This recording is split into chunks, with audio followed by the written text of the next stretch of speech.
Hello বন্ধুরা, আজকের দুপুরের মেনুতে যা যা থাকছে রেসিপিগুলো এখানে শেয়ার করছি। চিংড়ি মাছের বড়া। চিংড়ি মাছটা প্রথমে ধুয়ে নিলাম। নেওয়ার পর এখানে পরিমাণ মতো লবণ, হলুদের গুঁড়ো, জিরার গুঁড়ো, মরিচের গুঁড়ো, আটা আর চালের গুঁড়ো দিয়ে ভালো করে মাখিয়ে নিচ্ছি। এখন একটু একটু করে জল দিয়ে চিংড়ি মাছগুলো ভালো করে মাখিয়ে নেব। তারপর তেল গরম হয়ে গেলে তেলের মধ্যে একটা একটা করে ছেড়ে দিলাম। ভাজা হয়ে গেলে এপিঠ থেকে ওপিঠ আবার ভেজে নিচ্ছি। চিংড়ি মাছের বড়া তৈরি।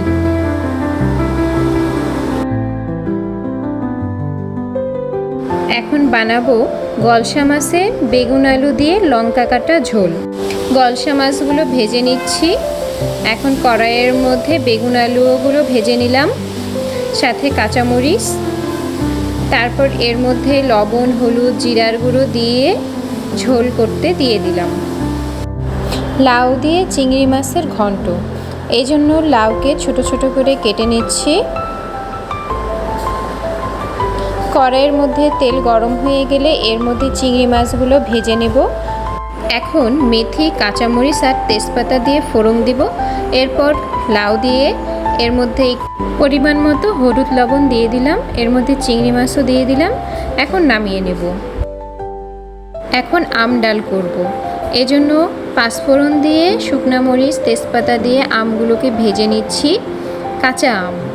তারপর আগে থেকে সিদ্ধ করে রাখা মুসুরির ডাল এর মধ্যে দিয়ে দিলাম। পরিমাণ মতো হলুদ আর লবণ দিয়ে দিব। তারপর কিছুক্ষণ ফুটিয়ে নিয়ে নামিয়ে নেব। এখন করলা ভাজছি। হলুদ লবণ দিয়ে করলা ভাজা মচমচে।